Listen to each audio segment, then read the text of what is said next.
Familie van neergeschoten kerstman in shock na uitspraak van de rechter. Ongeloof. Ongeloof, men is verbijsterd over deze uitspraak. Er zijn werkelijk geen woorden voor. En verder in deze Zeeland nu. Knuffels en bloemen bij vindplaats. En scheidsrechter Rick Sturm loopt zich warm.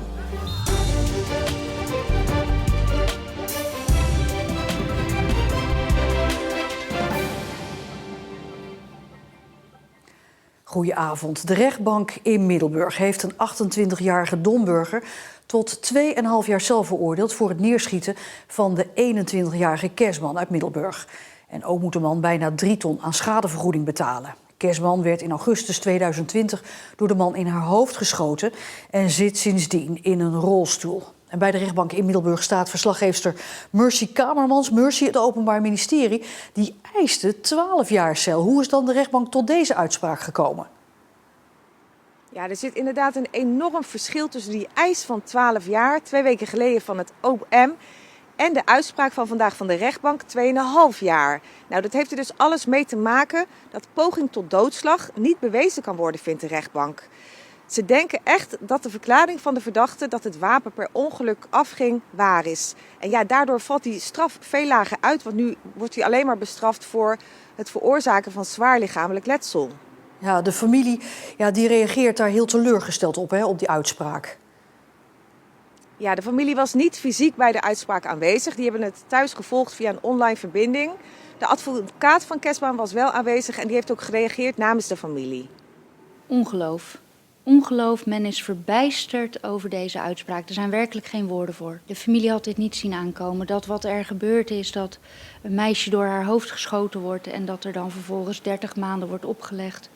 Alsof het leven eigenlijk niets waard is en zo voelt de familie dat ook. Ja, het is dus hard aangekomen bij de familie, de uitspraak, 2,5 jaar cel. Maar als we het nou toch nog eens bekijken, waar zit het er nou in? Hè? Dat die rechtbank dan het verhaal van de verdachte, dat het een ongeluk was, aannemelijker vindt dan het verhaal van Kersman zelf? Ja, het is natuurlijk zo dat Kersman zwaar gewond was. Zij heeft eerst lange tijd in coma gelegen. Toen kon ze natuurlijk niks zeggen. Vervolgens kon ze zich nog niet zo heel veel herinneren. Dat is in de loop van de tijd teruggekomen. En toen heeft ze dus gezegd, ja, er was een conflict tussen ons twee. Ja, de verdachte, die heeft vanaf het begin natuurlijk wel kunnen verklaren. En die heeft gezegd van, er was helemaal geen ruzie. Maar ik was mijn wapen aan het schoonmaken en toen ging het per ongeluk af. En ja, de rechtbank heeft voor dat laatste toch wel wat steunbewijs gevonden. De rechtbank heeft gezien dat de verklaring van verdachte wel wordt ondersteund door bepaalde gegevens, zoals de zoekopdracht in de telefoon, waarin gezocht is naar het schoonmaken van een wapen. Er is ook gebleken dat het wapen inderdaad problemen had. Het was roestig en als je de slede naar achteren haalde, dan bleef die slede haken. Dat is net als verdachte heeft gezegd. Dan wordt de verklaring van de verdachte daardoor wel ondersteund. En de familie van Kersman heeft inmiddels laten weten te hopen dat het Openbaar Ministerie in beroep gaat tegen de uitspraak van de rechtbank. Een kleine herdenking vanmiddag op de plek waar de 4-jarige Dien afgelopen maandag werd gevonden. Na een oproep op Facebook kwamen een paar mensen naar Neeltje Jans om even stil te staan bij de dood van de kleuter. De politie gaat ervan uit dat de verdachte het lichaam van de kleuter zaterdagmiddag achterliet op Neeltje Jans. Er was gehoopt op een grotere opkomst bij de herdenking, maar het bleef bij een paar mensen. De initiatiefnemer van de herdenking was daar teleurgesteld over. Ik had verwacht eigenlijk dat, zoals je dat op andere plaatsen in Nederland ziet, als er iets gebeurt. En zeker als het kindjes betreft, dan zie je een berg bloemen, knuffeltjes. En ik had echt gedacht dat we hier in de omgeving ook ons medeleven zouden tonen. Voor het ventje en uiteraard ook voor zijn familie. De politie heeft 20 tips gekregen na de oproep om camerabeelden van de auto van de verdachte. Daar zitten naast camerabeelden ook tips bij over camera's die mogelijk beelden hebben gemaakt. En daarnaast kreeg de politie meldingen van voorbijgangers die op de Oosterscheldekering waren geweest. Het onderzoek loopt nog. Middelbare scholen in Zeeland willen een versoepeling van de quarantaineregels. Een derde van de klasse zit thuis, omdat na 3 besmettingen in de groep iedereen al in quarantaine moet.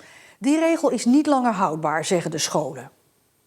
Voor personeel is het sowieso al heel lang heel moeilijk om steeds te wisselen van scenario. Dat maken we voortdurend mee. En de combinatie van fysiek lesgeven en van les op afstand is bijna niet vol te houden. Dat kan wel even, maar niet langdurig. Naast de middelbare scholen hebben vandaag ook de GGD's in het land en basisscholen opgeroepen om de quarantaineregels te versoepelen.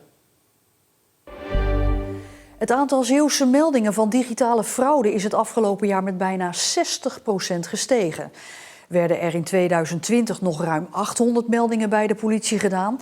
In 2021 waren dat er meer dan 1400. Met een schadebedrag van zo'n 4,6 miljoen euro. De meest voorkomende zijn op dit moment wel helpdesk-fraude, WhatsApp-fraude, VIN-fraude. En VIN staat voor vriend in nood, waarbij cybercriminelen zich voordoen als bekenden van hun slachtoffers. Je trapt daar gewoon gauw in en wat je ziet is dat er vrij snel overgegaan wordt tot het vragen om geld. De politie is vandaag de ABC-campagne gestart. De A van alert zijn, de B van bescherm jezelf en de C staat voor check de afzender. En nooit klikken op snelkoppelingen, buttons, dat is echt onze tip. Het is een begrip in de omgeving, de cafetaria van John en Marjan van den Hummel uit Koudekerke. Maar na 46 jaar stoppen ze ermee. Je raakt ouder en je ziet toch dat het allemaal wat langzamer gaat. En die tijd die we dan nog hebben, die willen we ook nog wel op een leuke manier gaan besteden. Dus ja, op een gegeven moment een keer gezegd van nou, het is mooi geweest en we gaan kijken of we een opvolger kunnen vinden. We hebben hard gewerkt en heel veel mensen gezien, veel levenservaring opgedaan. En het is een mooie tijd geweest. Ik kan het wel met een gerust hart achter me laten. Het meeste ga ik missen zijn mijn klanten. Ik ben iemand die ook graag een praatje maakt. Ik bedoel, ik heb hier mijn vrouw leren kennen.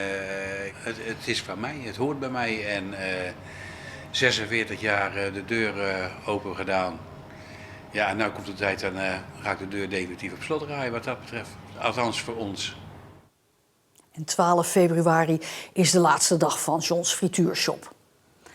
Het betaald voetbal telt niet veel Zeeuwen, maar nu komt er toch echt weer eentje aan. Rick Sturm uit Oostkapelle maakt dit seizoen veel indruk als scheidsrechter. Nou, in het begin was het meer om de vereniging te helpen en niet zozeer omdat ik fluiten heel leuk vond, omdat ik het nog nooit had gedaan. Wat begon met fluiten bij Oostkapelle brengt Rick Sturm tegenwoordig naar voetbalwedstrijden in heel Nederland. Dit seizoen fluit de 24-jarige scheidsrechter onder meer wedstrijden van belofteteams in het betaalde voetbal. Echt het leukste vind ik toch wel dat iedereen gewoon lekker kan laten voetballen. Soms toch net even wat streng moet zijn, maar ook lekker die mannen kunnen laten voetballen en laten gaan. En dat gaat goed. Zo goed zelfs dat de KNVB toekomst in hem ziet. Sturm behoort sinds kort zelfs tot de talentenpool voor scheidsrechters van de KNVB. Nou, je krijgt toch wat meer begeleiding. Hè. Je krijgt een coach erbij. Er komen mensen vaker kijken, waarnemers. Daar krijg je toch ook tips van. Zij beoordelen hoe jij je wedstrijd fluit. Die tips kan je meenemen en daar word je beter scheidsrechter van. Doordat de jonge scheidsrechter uit Oostkapelle in die talentenpool zit, mag hij ook ruiken aan het betaalde voetbal. Als vierde official bij wedstrijden in de keukenkampioen-divisie ziet hij van dichtbij hoe de beste scheidsrechters van Nederland te werk gaan. Toch vooral die communicatie die je meekrijgt. Wat zegt zo'n scheidsrechter tegen zo'n speler? Hoe grijpt hij in op sommige momenten? En de ene wedstrijd zal je er misschien helemaal niks aan hebben, maar de andere wedstrijd pak je er toch een paar kleine puntjes uit die je mee kan nemen naar je eigen wedstrijden.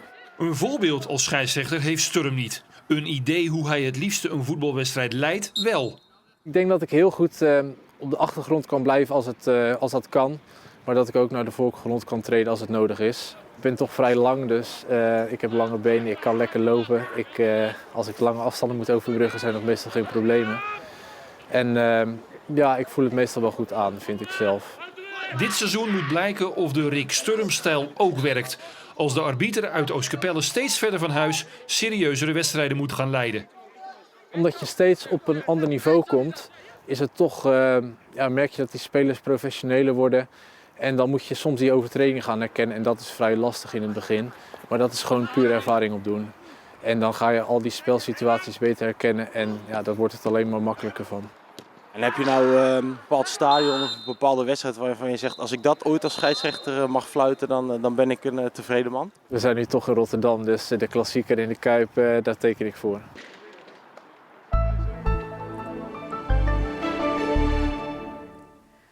Vandaag wisselden opklaringen en buitjes elkaar af. De gemiddelde temperatuur was zo'n 6 à 7 graden. De komende dagen worden ietsje kouder, maar wel droger en vooral zonniger. En dan hebben we het met name over zondag. En tot zover deze Zeeland Nu. Alvast een heel fijn weekend en tot morgen. Dan ook weer met het weekoverzicht na het nieuws. Graag tot dan.